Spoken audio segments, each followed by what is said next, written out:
que a gente vai discutir agora, no início do estudo do Evangelho de João, é o posicionamento, é como nós devemos nos comportar ao ler a Bíblia. Porque existem formas erradas e formas corretas de ler a Bíblia. E aí é bom a gente fazer esse recorte, Sim. porque, infelizmente, as comunidades de fé nem ensinam as pessoas como elas devem ler. Provavelmente porque muitos líderes também não sabem como fazer. Por isso que essa correção, essa dica é importante. Então vamos começar, Davi. Já começamos aqui com esse slide mostrando que existem formas corretas e formas erradas de ler a Escritura. Alguém poderia perguntar assim: que é isso, professores? Existe uma forma errada de ler a Bíblia? E nós vamos dizer: existe, infelizmente. Existe. Se Infelizmente existe. você não ler corretamente, né, você vai ler errado. Primeira dica de hoje, né? Não leia a Bíblia como se ela fosse uma mina de ouro, Davi. Não pode, como se ela fosse um lugar onde você vai penetrando, né, nas cavernas de uma mina. Já entrou numa mina, Davi? Não, nunca tive o privilégio. Já foi em Minas, lá em Ouro Preto, entrar naquelas minas? Não, em Minas eu só fui na Cidade dos Velhos.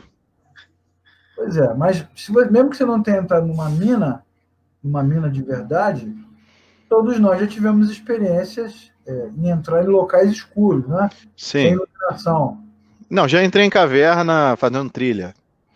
Pois é. Então, uma forma errada de ler a Bíblia é acessar o texto como se a gente estivesse mergulhando num lugar escuro, cada vez mais escuro, sem direção, sem coordenação, sem tema, sem proposta, sem projeto, sem roteiro. Porque aí o que vai acontecer? Você vai ter uma leitura bíblica confusa.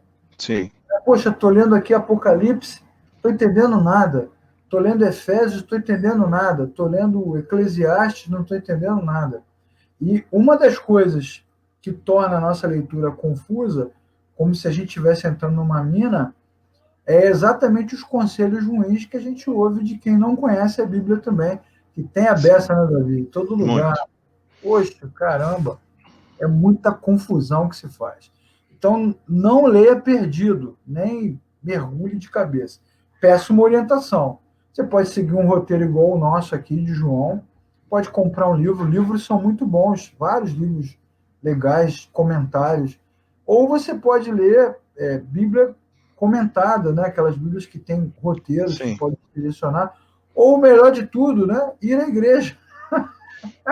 Assistir as aulas. Assistir às aulas, né? Fazer perguntas, andar com cristãos que tenham mais experiência é importante. Sim. Agora, mergulhar num conteúdo escuro, sem direção, é muito ruim e o resultado é uma leitura confusa. Eu queria fazer um recorte também, Leclerc. É porque, assim, frequentei muito escola bíblica, né? Então, assim, sempre existem aquelas pessoas que estão com dúvida, fazem a pergunta e, por algum motivo, se envergonham por ainda não, talvez não ter entendido e não procuram saber realmente atirar suas dúvidas, né? Então, você que está assistindo, eu te aconselho o seguinte: sempre saia da escola sem dúvida, porque isso interfere na forma como você lê, como Isso, você estuda. exatamente. E se você está começando a caminhar na fé cristã agora, ou já caminha um tempo, mas tem pouco conhecimento bíblico, não fica dando trela à rede social, porque Sim, vai confundir mais ainda. Rede verdade. social, então, é uma mina escura, é um poço sem fundo, é um buraco que vai te levar para o breu. Então, não podemos ler a Bíblia dessa forma. Sempre com ajuda, com apoio, com professores, com auxílio, com livros, isso é importante. Beleza? Segunda dica de hoje. Nunca ler a Bíblia como uma abordagem heróica, né, heróica, procurando assim gigantes espirituais, lideranças avassaladoras para serem imitadas, regras de ouro, né? Sim. 7 passos, né, que Davi deu para vencer Golias, né? Os nomes das pedras que Davi jogou, as 7 tranças de Sansão, Seja o 301 de Gideão. por exemplo, de Gideão, os 300 os 300 e algumas, 318 de Abraão, os 12 de não sei quem, como se fossem assim histórias épicas. Na verdade, o que acontece? A Bíblia é um livro cristocêntrico. Sim. Então, todos esses personagens da Bíblia, eles morreram. E Cristo, o nosso Senhor e Salvador, ele viveu, morreu, ressuscitou e vivo está. Quem fica procurando na Bíblia heróis para imitar, vai se decepcionar, vai se frustrar e vai acabar entrando assim, numa leitura meio desesperadora que não vai te levar a lugar nenhum. Até porque, né, Davi, nós jamais seremos como eles, né? Jamais Sim. seremos como Moisés, jamais seremos como Davi, jamais seremos como esses campeões da Bíblia que foram fora do normal, né? Sim, fora da curva. A Lucilene Monsores, é assim, eu acho. Tá dizendo a paz do Senhor, Lucilene. Tudo bom? E o Roberto aí tá falando, acho muito importante para os novos evangélicos a leitura do livro de Salmo junto com um dos evangelhos, pois nos ensina a orar e nos relacionar com o Criador. Isso aí, boa dica, Roberto. Legal, legal. A água do Rio Jordão, o Roberto está dando a dica aqui, né? Que a gente fica procurando coisas heróicas, coisas mágicas. Isso não vai ser bom, não. Não vai ser bom. Toda leitura bíblica ela deve ser tranquila, ela deve ser pausada e ela deve ser sempre buscando um encontro consistente, profundo, real com Cristo, e não com os heróis. Os heróis bíblicos, na verdade, eles são apenas coadjuvantes Sim, perfeito. de uma história principal, que é a história de Jesus. A gente tem que ter sobriedade ao ler esses, vou botar entre aspas aqui, né, heróis, né?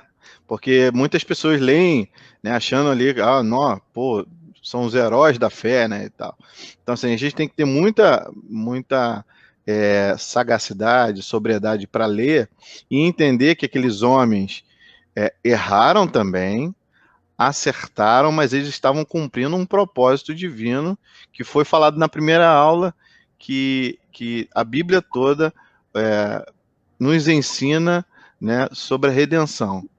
E todos os aspectos que perpassam esses heróis têm esse vínculo apontando para Cristo.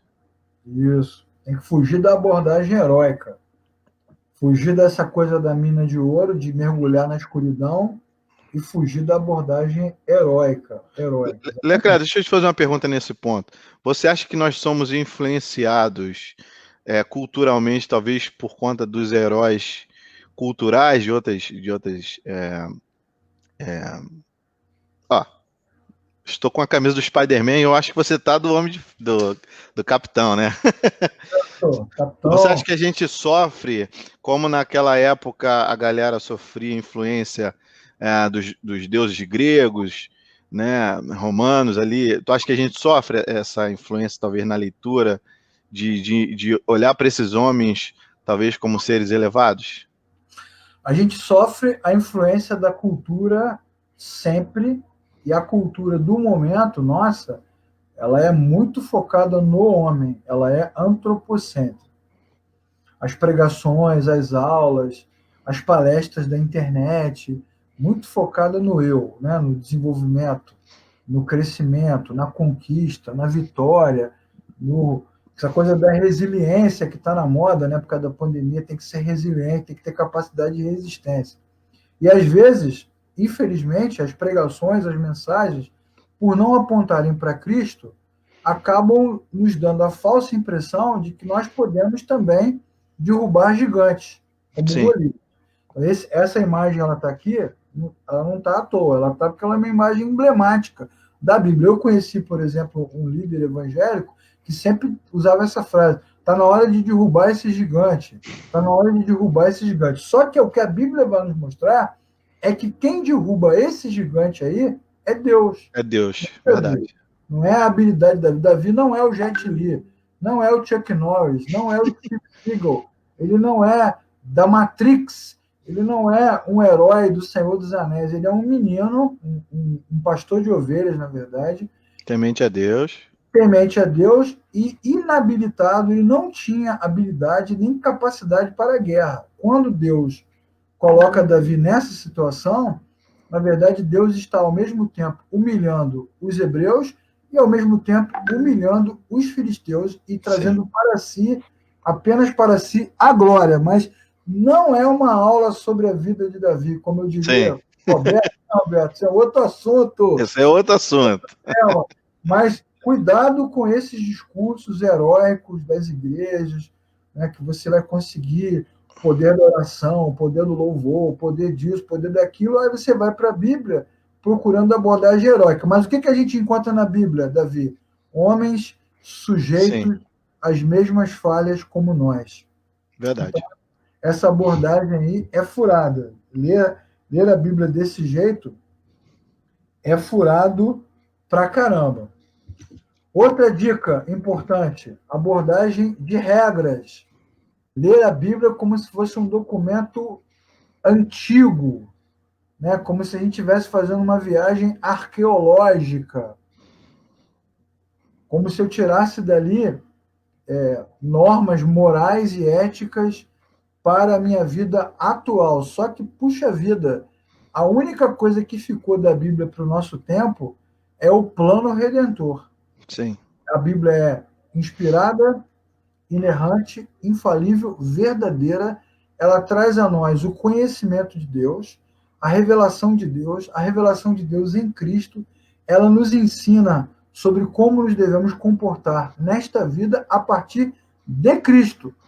Só que se eu pegar os textos e começar a querer viver como os hebreus viviam na Palestina, no Egito, como eles comiam, como eles se casavam, como eles plantavam, como eles negociavam, vai ficar uma coisa muito cansativa e muito fora do nosso tempo. E aí, o que acontece? A nossa fé fica anacrônica, né, Davi? Sim. Fora do tempo, né? E isso fica fora da realidade, inaplicável, né? Inaplicável. E a gente vê essas igrejas aí, né, Davi? Você conhece bem, né? Se transformando em tendas, como se estivesse lá no Antigo Testamento, né? Usando muito de simbologia, né? Pegando as leis ali em Levítico à risca, né? Isso. Né? Tinha até um grupo aqui no Rio famoso, né, que cantava aquela música Toque no altar, toque no altar. Você quer ser abençoado, toca no altar. Você quer isso, toca... O que isso quer dizer para nós, né? Quem quer a glória, queime incenso. Quem quer a cura, toca no manto. É a letra da música. O que isso significa para nós, né? Nada. Está totalmente desconectado da nossa realidade. Então, procurar regras, né? E tem a ver com o que eu falei antes. Quais foram os passos que José deu, né, para sair da prisão? Aí o camarada vai lá pregar, vai dar uma aula, vai dizer, José, para sair da prisão, ele fez isso, fez nada, ele só saiu da prisão porque Deus quis que ele saísse. Sim. Quais foram os passos que Davi deu para vencer o gigante? A primeira pedra, resiliência. A segunda pedra, coragem. Terceira pedra, ousadia. Nada disso. Ele era um menino, nem sabia o que fazer. Se ele soubesse, realmente, se ele tivesse consciência do que estava acontecendo, ele nem entrava nessa furada. Ele estava ali mesmo numa relação com Deus muito boa, né? Muito ingênua. O Davi enfrentando Golias, Davi, me lembra, vamos pegar assim, o jovem Davi enfrentando Golias, me lembra Jesus chamando Pedro para andar sobre as águas. É parecida a percepção, né? Sim. Quem é que sai de um barco e sai andando no meio da água? Ninguém faz isso, a não ser alguém que esteja com os olhos fixados em Deus, assim, com uma confiança muito grande e quase que ingênua, né, pura. Então, Davi foi para encarar o gigante com uma pureza d'alma incrível, né? E por isso que ele venceu, porque Deus, então, usou essa pureza. Agora, não tem norma, não tem regra, não tem nada. Deu certo. Você está falando de uma leitura cansativa, né? E tu falou que a gente acaba vivendo uma religião anacrônica, né? Estamos em 2020. Tá? Os judeus estão em 5.000 e blau, né? E pra caramba.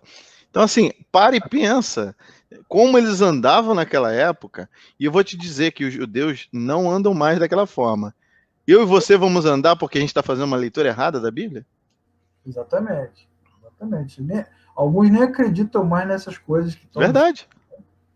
Verdade, pois é, pois é. Então, ficar caçando regra, caçando jeitinho de fazer roteiros, né? Roteiros de oração, isso só vai te cansar mais ainda. E aí a gente tem uma expressão para isso, que a gente vai usar depois num outro momento, que é uma coisa que Jesus combate muito no Evangelho de João, vai ser um tema recorrente aqui do nosso estudo, que é uma coisa que nós chamamos de legalismo. Quem segue muita regra vai ficar legalista, muito legalista. Então, é um cuidado que a gente tem que ter.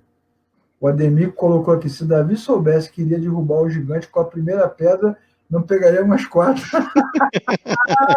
Verdade, né? Ah, meu Deus do céu.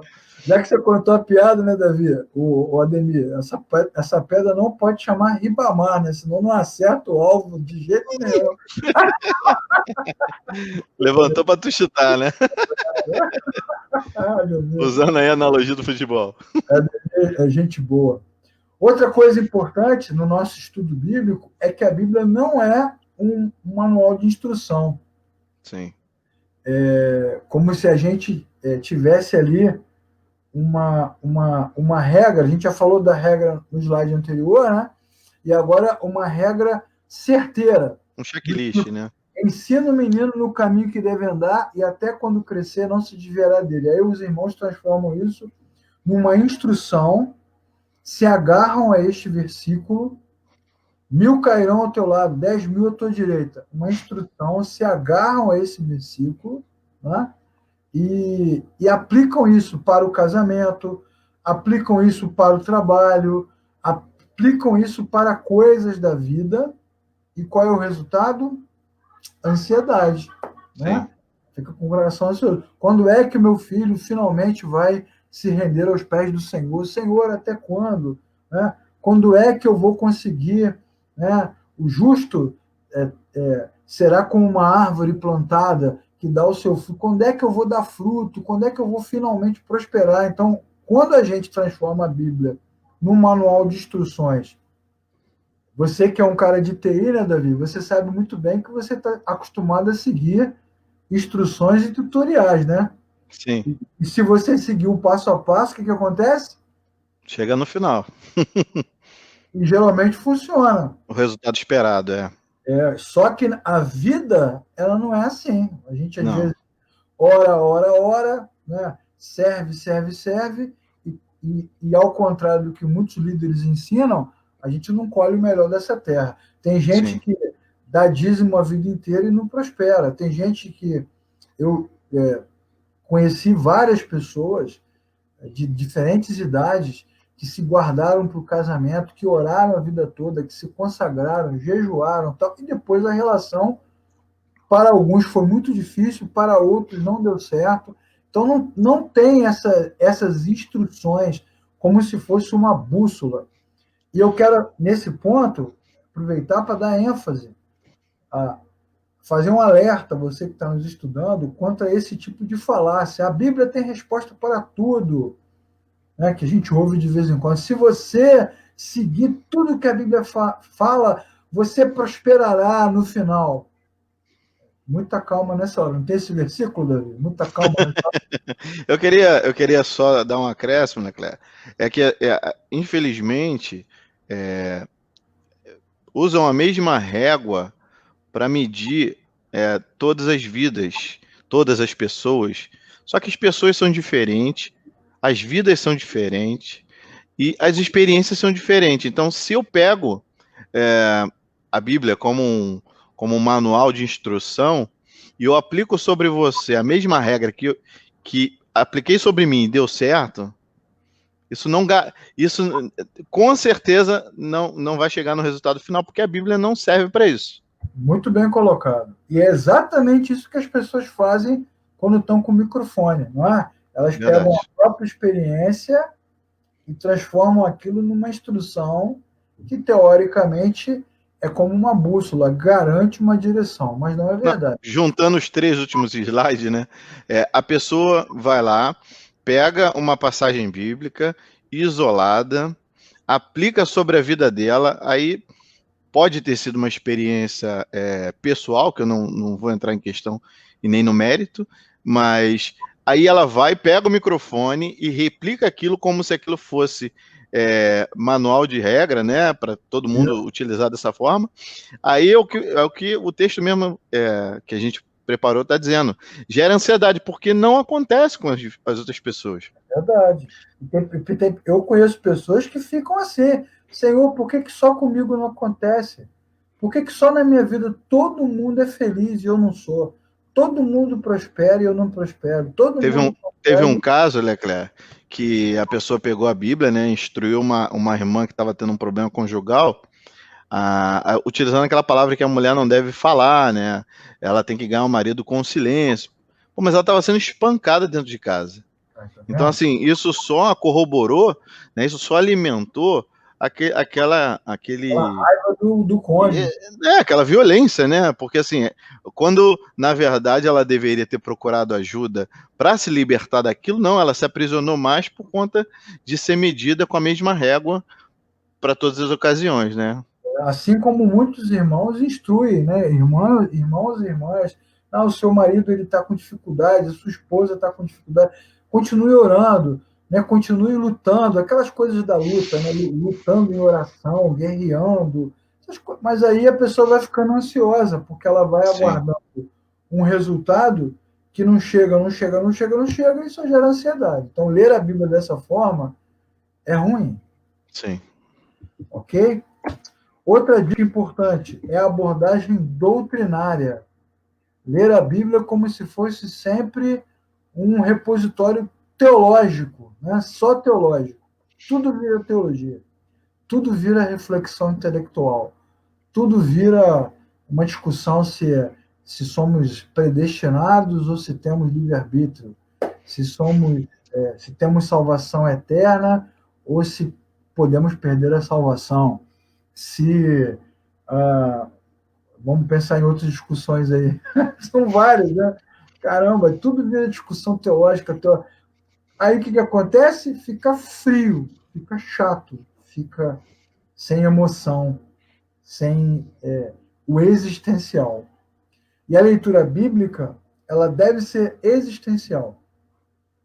Você sim. vai, você vai até a Escritura para ouvir Deus, crendo que a palavra de Deus é a verdade. E aí você vai do jeito que você está, feliz, quebrantado, aborrecido, com medo.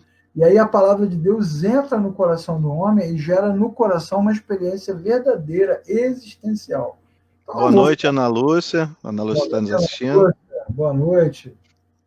Imagina, você vai ler lá, vamos pegar aqui um exemplo clássico, né?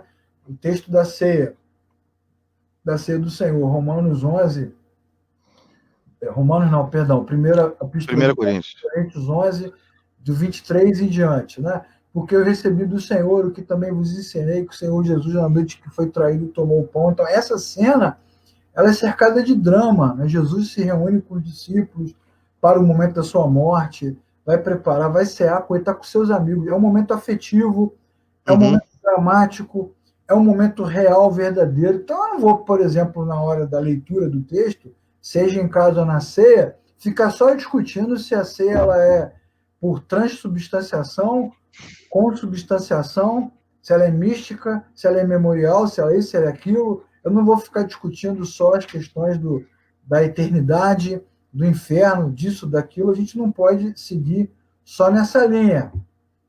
Davi teve um probleminha aqui de conexão, mas a gente continua aqui conectado com você, tá bom? Você que está assistindo com a gente aí, continua conectado na boa. Só seguir.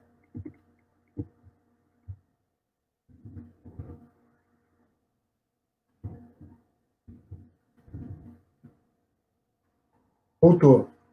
Pronto, voltou, Voltei. Davi. Voltou. Então, eu estava falando que a gente ia seguir na hora que você voltou. Não, assim, eu escutei tudo, só que a minha imagem só caiu, mas eu acompanhei. Beleza, beleza, normal. Então não dá, né? A vida é mais do que isso, a vida é mais do que teoria. As doutrinas, a teologia, que a gente estuda no seminário e nos livros, é importantíssima, porque ela ajuda a dar sustentação à nossa fé. Mas a fé não se constrói nos livros nem nas salas do seminário, a fé se constrói no dia a dia. Né? Ela é provada, como diz o Lutero, ela é provada no fogo existencial, na vida. Sim. Então, nesse ponto, ler a Bíblia só para ficar discutindo doutrina, teologia, aspectos filosóficos, é chato pra caramba, ninguém aguenta, né? Sim, verdade. Né, Davi? Imagina a gente chegar lá domingo, na verdade, de graça, e falar, irmãos, hoje vamos falar sobre a Epístola de Romanos, vamos falar sobre a praxe da eleição. Segundo Martin Lloyd Jones, segundo Agostinho, segundo Lutero, pô, pelo amor de Deus, ninguém aguenta um negócio desse. Além de ficar uma leitura fria, fica cansativo também, né? Vou fazer uma analogia bem maluca aqui, que não tem nada a ver, mas tem a ver. Você vai ver um programa de fofoca, por exemplo, de tarde na televisão. A gente não gosta de fofoca, né, Davi? Não gosta de programa de fofoca. Aí imagine você se o programa de fofoca fosse discutir texturas, modelos de carro. Não, eu tenho um outro exemplo, Leclerc. Imagina, de manhã cedo, aquela apresentadora idosa loura com o seu passarinho, né, falando da receita, como é feito, mas você não vê ela cozinhando. Aí fica aquela coisa meio vazia, né? Isso. Fica assim, não, mas eu quero ver como acontece. Não, você não vai ver. Aqui a gente só vai explicar como é que é a receita. Ou até mostrasse, mas mostrasse só tecnicamente, que é o que eu falei da fofoca. Ó, aqui você liga o fogão a 180 graus, uma luva com essa. Não, o que você quer ver? Você quer ver barraco, né? Quer ver pegar fogo, quer ver o papagaio falar um monte de bobagem, quer ver ela acertar não sei quem. Você vai para fofoca, você quer ver o quê? Você quer ver briga, né? Ou você vai para um debate de futebol na televisão, você quer ver confusão. Você não quer ver discussão política, geopolítica, né? Geoeconômica, países árabes, não quero saber disso. Eu não lembro agora, acho que na época de 2000, na época dos anos 90, não lembro, que o Ratinho, né, ele entrou numa ascensão, né, o programa dele, assim, tinha uma audiência muito grande, porque o pessoal queria ver o barraco do teste do DNA, né? Quando caiu-se a ficha de que aquilo era montado, pronto, acabou a audiência. Acabou. Essa abordagem fria, teológica, técnica, ela vai esfriar o seu coração. Sim, verdade. Ela vai esfriar o seu coração. Então, a Bíblia não pode ser lida dessa forma. Né? Não pode mesmo. Bom, seguindo em frente, depois de tudo isso que nós falamos, né? Antes mesmo de olhar para os textos, antes mesmo de olhar para os textos, nós precisamos saber que os textos nos trazem sempre advertência, né, ou conforto para os que estão em tribulação. Né? Essa é uma suposição que a gente faz. Sim. É uma suposição que a gente faz. E isso é ruim, quando a gente fica supondo as coisas, né, Davi? Que não pode ficar supondo. Então, muita gente quase sempre supõe que todo texto tem uma exortação ou tem um consolo. A gente não pode supor coisas. Isso é um equívoco que a gente comete no estudo bíblico.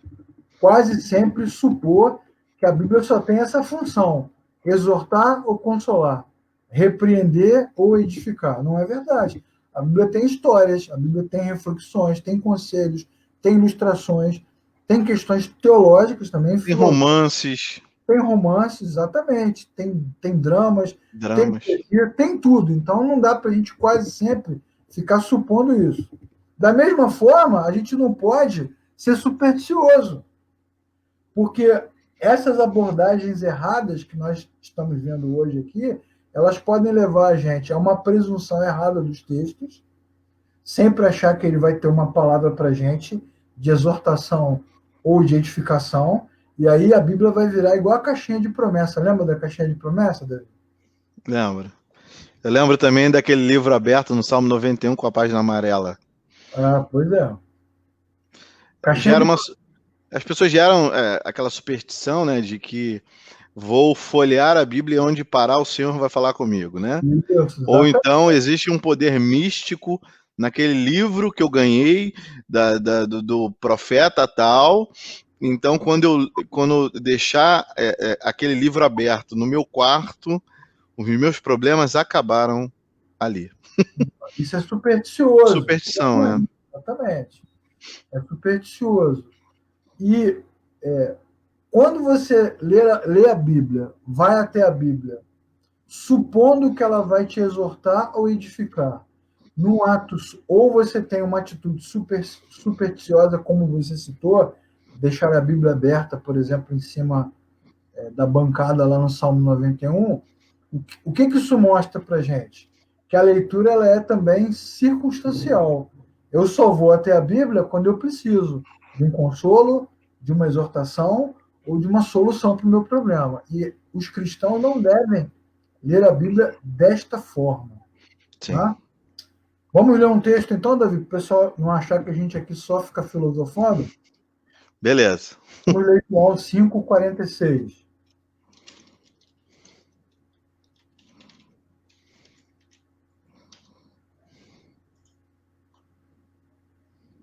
Pode ler. Espera aí, vamos lá. João 5,46. Tá. Tá na linguagem, deixa eu ver aqui. Nós está na Ferreira de Almeida mesmo, 46. 5,46. Se vocês crescem em Moisés, creriam em mim, pois ele escreveu a meu respeito. Então, beleza. Jesus vai dar a dica de como nós devemos começar a leitura bíblica. Esse é o tema da nossa aula hoje. Qual é a dica? Hashtag fica a dica de Jesus. Nós devemos sempre ler a Bíblia para buscar nela e encontrar nela tudo o que ela tem para dizer sobre Jesus. Sim. Essa é a maneira como nós devemos ler a Bíblia. Se a gente for fazer um remake aqui do que a gente falou antes, né? Para quem chegou atrasado na aula, vou voltar os slides aqui. Ó. Nós não devemos ler a Bíblia como se ela fosse uma mina de ouro que nos leva para o profundo, para o profundo, para o profundo e deixa a gente no buraco em dúvida. A gente não deve ler a Bíblia numa abordagem heróica, buscando personagens que possam nos inspirar para vencer situações difíceis. A gente não deve ler a Bíblia atrás de regra para chegar a algum lugar como se a Bíblia fosse um fluxograma de processo que nos leva a um resultado. Também não devemos ler a Bíblia como se fosse um manual, porque, como você bem falou, na hora, Davi, às vezes o que dá certo para você não dá certo para mim. Verdade. Os planos de Deus são diferentes para nós. Tem até um texto legal de Atos dos Apóstolos, capítulo 15, em que você tem dois apóstolos presos, João e Tiago, Pedro e Tiago, estão presos. Sim. E a igreja está orando para que eles sejam soltos. Pedro é solto, Tiago é decapitado. Então, às vezes, funciona com um, não funciona com o outro. Então, essa é uma forma errada de ler a Bíblia. Sim. A última abordagem errada é a abordagem doutrinária, que vai acabar nos cansando. Porque ela leva a gente a uma relação fria com as Escrituras. Quase sempre a gente busca coisas que possam nos edificar ou nos animar. Às vezes também a nossa postura é supersticiosa e isso é muito ruim. Muito ruim. Então, trazendo todos esses slides de volta, a pergunta é, por onde começamos? Por onde começamos a leitura? Começamos sempre buscando nos textos passagens, informações e reflexões que apontem para Cristo, como o próprio Jesus disse na passagem que o Davi leu. Se vocês realmente conhecessem Moisés, Moisés é o autor do Pentateuco, né, Davi? Sim. Então, dos 5 primeiros livros da Bíblia. E os judeus viviam se autoelogiando. Não, nós conhecemos Moisés, nós conhecemos a lei de Moisés, nós fazemos o que Moisés manda. Aí Jesus disse, se vocês realmente conhecessem Moisés, vocês me receberiam super bem, porque ele falou de mim pra caramba.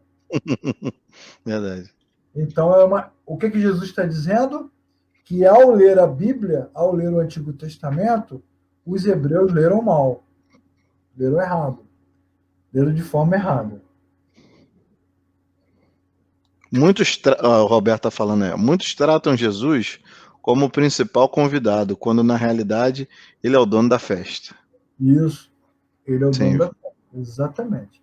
Isso é muito comum, né? Assim, nossa, tem um monte de literatura no Brasil publicado, um monte de site que acaba levando a gente a uma compreensão equivocada. E a gente fica vendo as igrejas, como já falamos aqui, retornando às práticas do Antigo Testamento. sim.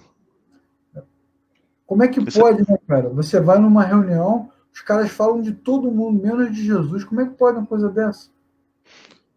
isso é muito triste, né? Porque, assim, aqueles que são novos, que não conhecem ah, né, o cristianismo, ou também não conhecem ainda a Bíblia direito, né? Não tem uma leitura frequente, elas, infelizmente, são guiadas por esses que ensinam, e ensinam de forma errada. Né? Ele ainda usam esse versículo, né? A fé vem pelo ouvir, ouvir a palavra de Deus, dando a entender que é mais importante você ouvir o que está sendo falado por ele do que você por si só procurar o estudo.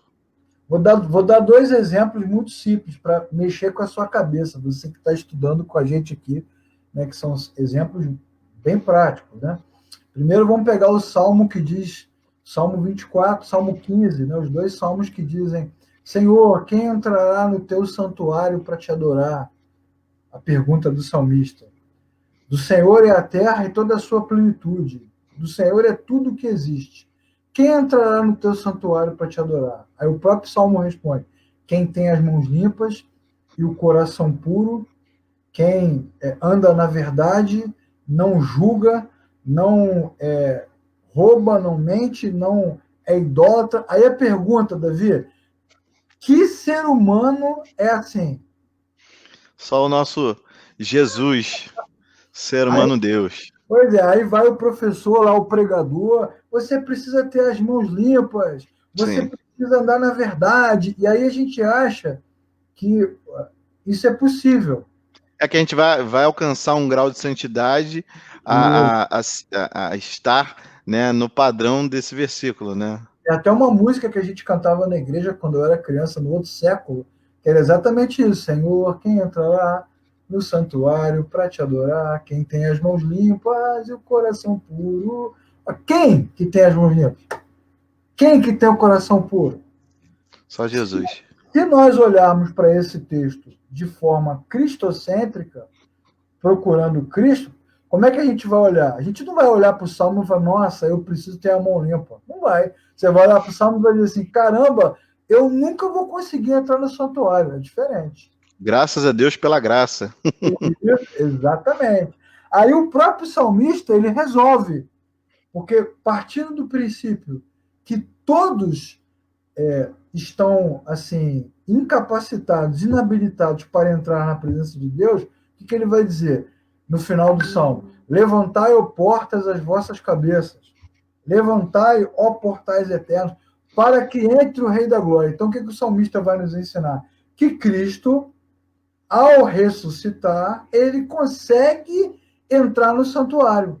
Ele Sim. consegue habitar na presença de Deus. E aí o livro de Hebreus, lá no livro de Hebreus, ele vai, o autor de Hebreus vai nos dizer: cheguemos-nos, pois, com ousadia e entremos no santuário de Deus com o coração puro e em inteira certeza de fé, pelo sangue de Jesus, o novo e vivo caminho. Então, quando você junta os textos, eles mostram para a gente que é possível entrar no santuário quando você tem um encontro pessoal com Cristo, e ser cristão é andar na presença de Deus. Agora, se eu não tiver esse olhar, o que vai acontecer? Eu vou achar que eu vou conseguir me purificar.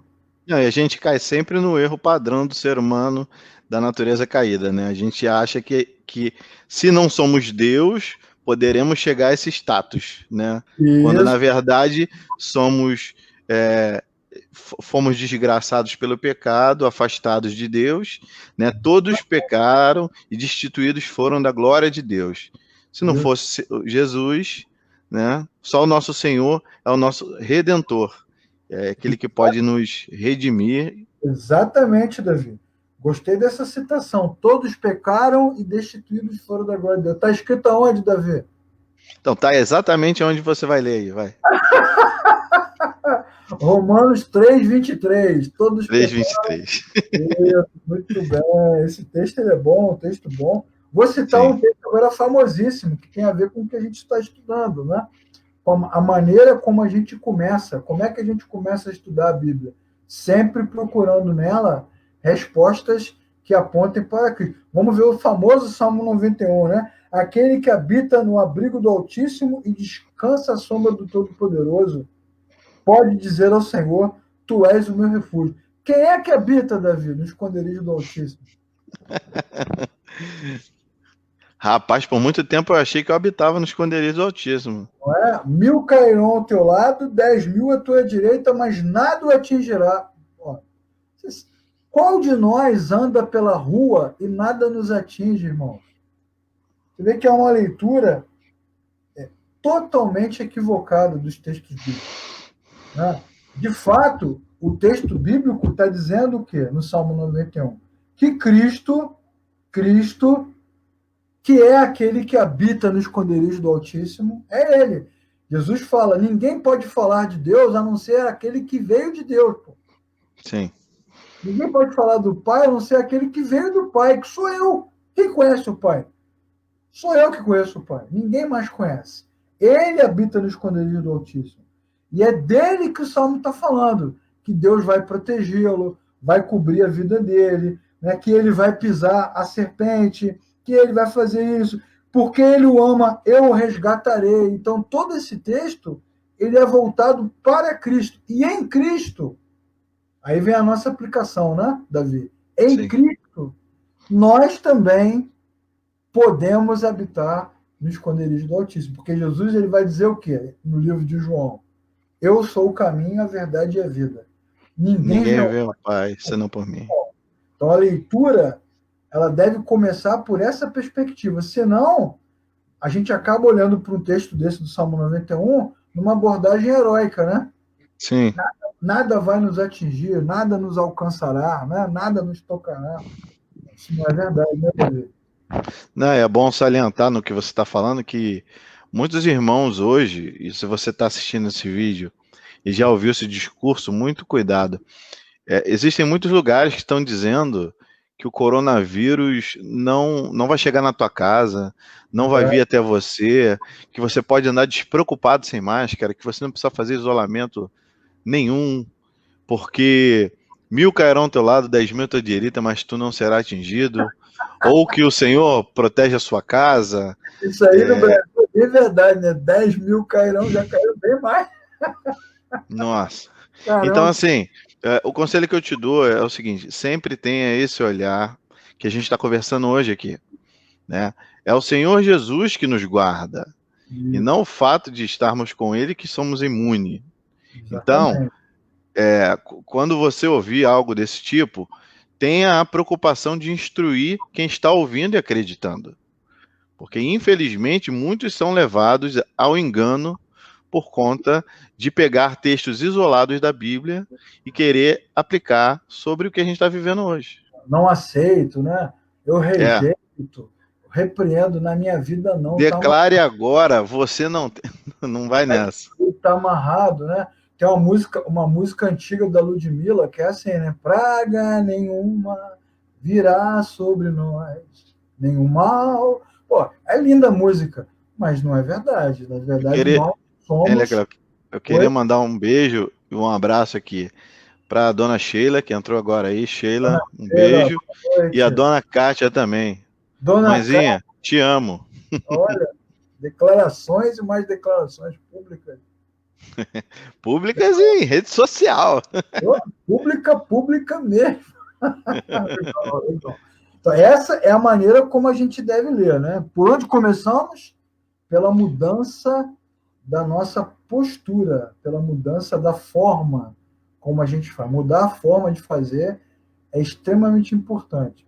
Senão Sim. a Bíblia fica mística, fica supersticiosa, e pior do que ficar mística ou supersticiosa é ficar antropocêntrica, né, Davi? Centrada na Sabe gente que, mesmo. você sabe quem é a mãe da heresia, Leclerc? Sentei, vai, fala, tô sentado. A mãe da heresia é a Bíblia. Ah, Quando tem uma quando famosa, né? A Bíblia é a mãe de todas as heresias, né? sim.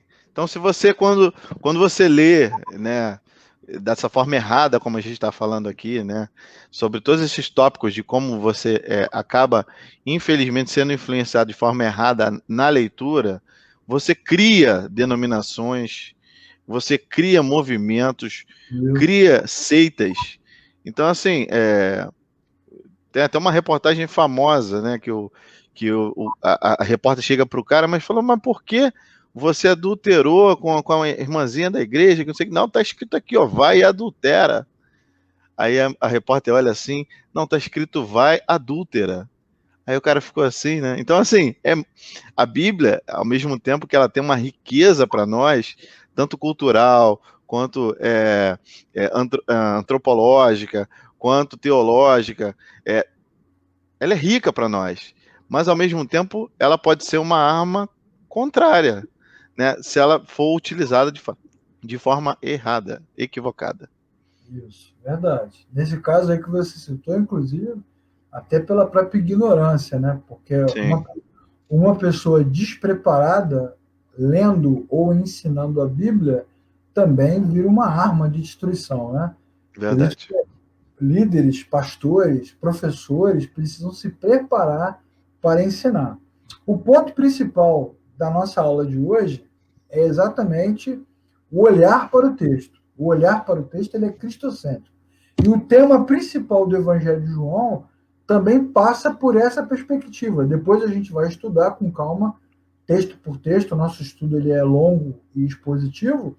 E a gente vai Sim, ver que o livro de João ele dá muita ênfase aos conflitos entre Jesus e os religiosos da sua época. E ele vai puxar para ele o tempo todo: eu sou o caminho, eu sou a verdade, eu sou o pão vivo, eu sou a ressurreição e a vida, eu sou a videira verdadeira, eu sou o verdadeiro pastor, eu sou a porta. Tudo isso que eu estou falando está em João. e ele Nós, faz sempre um comparativo, Leclerc, com o que aquelas pessoas já possuem de conhecimento, né? Ah, tá, mas o que que diz a lei de Moisés? Tá, mas como é que você sabe que é esse monte aqui que tem que adorar? Ah, tá, mas o que que acontece nesse poço aqui de Bethesda aqui? Então, assim, ele sempre escuta o que a pessoa tem a dizer, escuta o conhecimento que ela tem e no final ele traz para ele, traz para ele: né? eu sou o Cristo. Eu Sim, sou o isso aí, Cristo que perfeito. você procura. Todos esses textos de João, a gente está falando desse assunto. Se você pensa que a gente está aqui enchendo linguiça, nossa, eles não prepararam a aula direito, então lá não tem nada a ver. Assim, a gente tá se preparando para estudar um livro que foi escrito para isso, para que nós tivéssemos uma fé sólida, consistente e, sobretudo, cristocêntrica. E muitas vezes as nossas igrejas ensinam, compartilham uma fé que ela é mística, ela é religiosa, às vezes ela é antropocêntrica, às vezes ela é pastocêntrica, missionariocêntrica, apostolocêntrica, templocêntrica, mas não é cristocêntrica. Então, toda a discussão do Evangelho de João aponta para Cristo. E João também, ele vai fazer uma coisa muito legal que os outros evangelhos não fazem. Se você não assistiu a aula anterior, você dá uma lida lá que a gente fala o objetivo de cada evangelho. João não vai contar as mesmas histórias que os outros evangelhos já contaram, o que mostra Verdade. que João conhecia os outros evangelhos. João vai fazer o quê? Ele vai dar ênfase às experiências, aos diálogos, às intervenções históricas de Cristo que comprovam que ele é o Cristo, que ele é o Messias, que ele é o Senhor. Então, isso é muito Leclerc, e importante. também é importante dizer, porque às vezes você tá estudando aqui com a gente, está ouvindo isso, e você fala assim, poxa, Pô, mas o pessoal lá não errava, né? Eles andavam com Jesus, né? Eu acho que o pessoal erra por não conhecer as escrituras agora. Então, o que eu quero contar para você é o seguinte: não é bem assim não, porque o Evangelho de João, ele por muitas vezes ele vai confrontar o gnosticismo que está começando ali naquela época, e eles usavam basicamente a Bíblia para enganar judeus e gregos. Pois Né? é. Os novos cristãos ali eles eram enganados a partir das escrituras, Do Antigo ensina, Testamento, exatamente. isso aí, ensinado de forma incorreta. Então João ele vai lutar, vai também lutar ensinando a gente, mostrando o Cristo verdadeiro das escrituras, a partir ali dos seus capítulos, né, do Evangelho. Então é nessa que é a minha deixa que eu quero te convidar a não perder nenhum capítulo aqui do nosso Uma aula, estudo, né? Uma aula. nenhuma aula aqui da nossa EBQ, ou EB5, porque quando a gente começar realmente a fazer o estudo expositivo, vai ter várias passagens que você talvez não conheça historicamente, ou os links com os outros evangelhos, outros livros, que falam ali sobre o contexto, né, e o porquê João estava falando aquilo ali. Então é muito importante que você continue aqui estudando conosco, para você entender e ter a sacada, né, o Exatamente. ensino de João, que foi para aquela época ali e também é para nós. Isso, muito bem. Já indo para o final, né, Davi, que a gente já está com uma hora de aula aí, Sim. vamos marcar algumas questões que são importantes. Então, todas as histórias da Bíblia falam da graça de Deus através do Filho de Deus, para o povo de Deus e para a glória de Deus. Lembra o versículo de Romanos, lembra lá os textos, lembra a música que a gente canta, né? Porque dele, por ele, para ele São todas são as coisas. Então, todas as histórias bíblicas falam de Cristo e glorificam a Deus o tempo todo. O Evangelho de João vai dar essa ênfase, como é o versículo que nós lemos agora. A Bíblia não é sobre heróis, não é motivacional e não é sobre homens. A Bíblia é sobre Jesus. As boas novas. A boa notícia é essa. Qual é a boa notícia? É que Deus reconciliou o mundo consigo mesmo através de Cristo Jesus. Essa é a boa notícia. Boa notícia para os que creem. Sim. Péssima notícia para os que não creem. Né? Deus amou o mundo de tal maneira, João 3,16, tá vendo? É sempre João. Deus amou o mundo de tal maneira que deu seu Filho unigênito para que todo aquele que nele crê não pereça. Então significa que o que não crê não vai perecer. Não, o que crê não vai perecer. Mas Isso. o que não crê, vai perecer. Perecerá. Então é boa notícia para os que creem. Isso. Agora, para contemplar a glória de Deus, o ídolo do ego precisa ser destruído. Ou seja, ao ler a Bíblia, ao estudar a Bíblia, nós precisamos nos desarmar, né, David? Sim. Precisamos nos desarmar, precisamos. Até na conversa que eu tive com o Luiz Pires, né, na última conversa, a gente fala sobre isso, né, de irmãos que vão para as igrejas, para a escola bíblica, para o seminário, mas não vão para aprender, vão para ensinar. Para ensinar, confrontar professor. Tudo eu queria que até fala, o cara tem uma resposta na ponta da língua para te dar. Fala. Então, eu queria até usar esse espaço aqui. Talvez você não saiba, mas o professor Leclerc, ele foi meu professor de teologia, né? E por muitas vezes eu era primeiro eu fui protagonista, né, em fazer perguntas capciosas, né? Capicioso. E ao mesmo tempo eu fui desconstruindo isso e comecei a ficar assim, não, peraí, talvez da forma como eu tenho aprendido estava errado. Então, o conselho que eu te dou também é isso, tenha um olhar questionado, né? Por quê? Porque às vezes a gente vai com muita certeza e a gente usa muito o termo assim, porque eu aprendi assim, porque lá na minha época, quando me ensinaram, era assim. Me desculpa, professor. Desculpa, dá licença, mas eu aprendi assim. Isso não é humildade, isso é falsa humildade. Sim. É uma forma, parece humilde, mas não é humilde, porque nós temos muito para aprender. Eu ainda estudo, né? Davi estuda, eu estudo. Nós todos ainda estudamos. E quantas vezes nós estamos estudando e ficamos chocados com aquilo que ouvimos, né? E aquele ensinamento desmonta o que a gente sabia. Em João mesmo, a gente vai chegar nessa parte também, Leclerc. Em João mesmo, um mestre chega para Jesus, né? E começa a dialogar com ele. Aí Jesus fala: Poxa, mas você é mestre, você não sabe disso?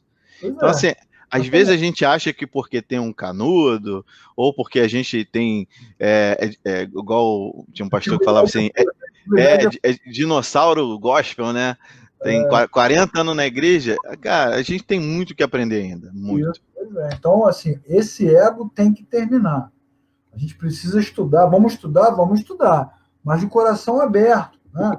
De coração aberto. Qual deve ser a nossa atitude certa? Que é a pergunta, né? Qual é a atitude certa? Dizer a si mesmo que nós estamos aqui para ouvir a Deus e não para ouvir o nosso próprio coração, né? A gente precisa permitir que Deus nos trate. E aí eu quero até fazer um recorte aqui, que essa é uma linguagem muito de igreja, né? Você está aqui para ser tratado, né? Você está aqui, né? Isso é bem de igreja. Nós estamos sendo tratados por Deus como se a gente estivesse no hospital, ou num spa, ou seguindo um tipo de uma espécie de dieta, né, Davi? Mas não é bem assim que funciona. O tratamento de Deus na nossa vida tem a ver com conhecimento. Sim. Né? Crescer no conhecimento. É assim que Deus nos trata.